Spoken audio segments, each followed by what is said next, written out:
Hey everyone, Alex here. I just wanted to shoot a quick video today because the market is going down, and I know a lot of people are having a tough day. And I'm not immune to this feeling. I've been in crypto for 4 years, so maybe I can cope a bit better. I know how it feels. I also know that after the bad time comes usually a good time that helps, but it's perfectly normal to feel bad. You might have been on Twitter, seen all these negative tweets announcing doomsday. Maybe you're invested in shitcoins, and you promised yourself you wouldn't do it, so you're scared because you feel like your portfolio isn't good enough to withstand a drop. um, Maybe you felt some tingles in your stomach. So anyway, all this is normal, right? We're humans, and we have to do with our emotions. But the thing is, our emotions bring us information, and so if we can look at them and try to understand what the root cause is, I think that's much more interesting rather than just um, you know being slave to our emotions. So let's try to take a look calmly at what we're feeling. Are we scared, and why? Um, so maybe we failed to take profits. Did you? Uh, did you go for the moonshot of moonshots, trying to get 1,000x, and now you're worth with a bag like that's down, minus 90% or something? That's possible, right? So having rules. Do you have rules? Do you have a system? Do you know why you're investing in crypto and then in specific projects? I think that's very important because if you have conviction, you're going to be able to weather the storm much more easily. So I would say remember the fundamentals. The stock market is also going down, by the way. So it's expected that crypto remains more volatile, up and down, which is going to be good when the good time comes.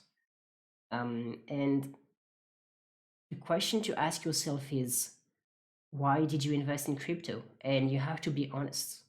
If it was to get rich quick, I mean, that's possible, right? But that's extremely, extremely unlikely. Most people get wrecked trying to get rich quick.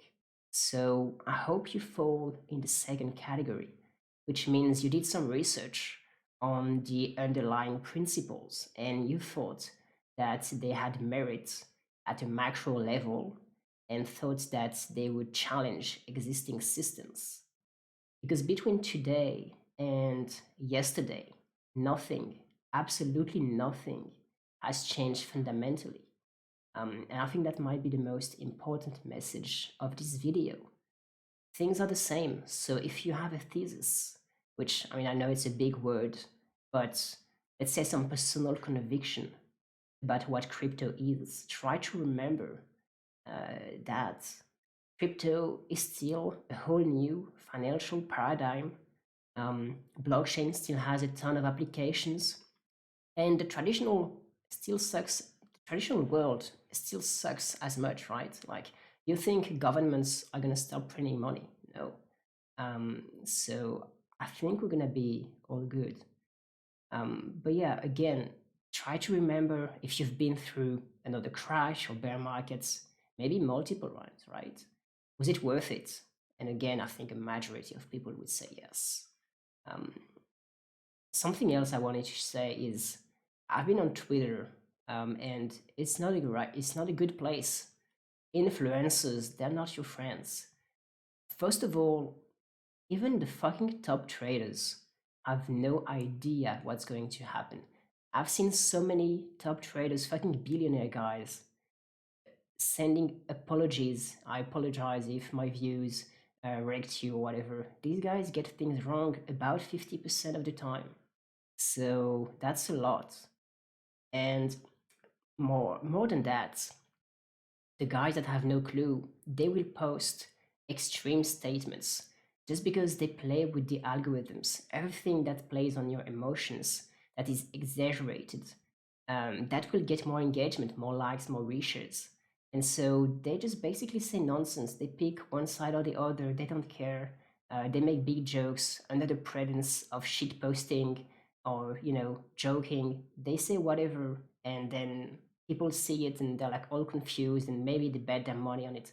So be very careful what you read on Twitter, and just go away from it if it doesn't bring you anything. Try to know what value it brings and how does it disturb you mentally. So regarding what you should do, because you should always try to get better, right? I think there's no point in selling here.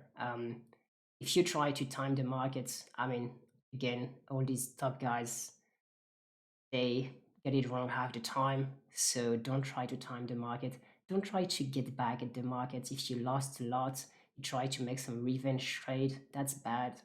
Again, I would even say don't try to trade at all. I would say trading is very hard and investing is a bit easier.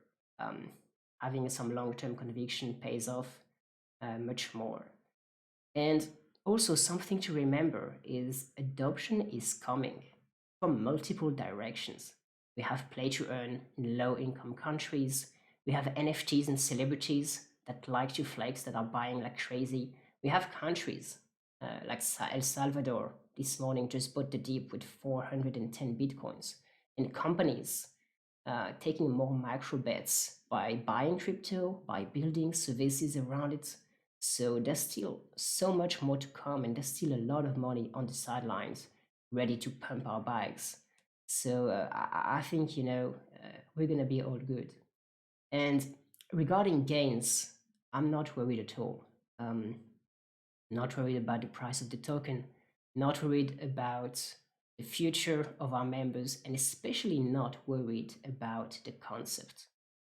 Regarding the price of the token, it is expected to fluctuate. I mean, we're actually one of the strongest tokens in our category, and that's because we have several hundred people that are very strong believers in what we do, and I'm super grateful for that. That trust has been built over years and years, many good deals, and on our side was always working head downs, building new features to enhance the experience of our members and prepare for mainstream adoption.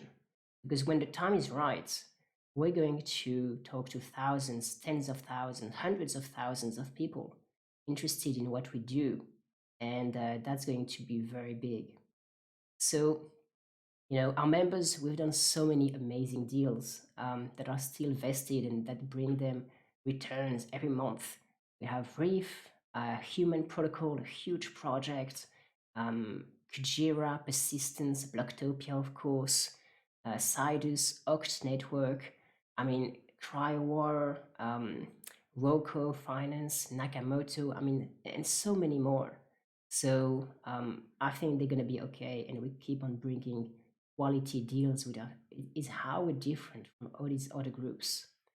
And the most important point is I'm not worried at all about the concept of a decentralized VC. I know it might be hard to think about investing in these times, and I mean, trust me, it can get even worse. But investing will always be a thing.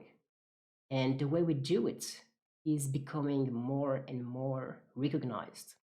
Um, Even a few days ago, I saw guys from YC, Y Combinator, the biggest incubator on earth, going into DAO investments. So I'm pretty sure one day your grandma might put some of her retirement fund in an investment DAO. This is how big and how mainstream it's going to be. So I hope this helped a bit to cope. Maybe try to set rules for yourself. That helps. I know it's hard, but regarding games, we'll publish a more detailed Medium article soon with a recap of our year, as we do, as always. And yeah, stay strong, guys. Maybe take a walk outside, do any non crypto activity, and I'll see you soon. Cheers.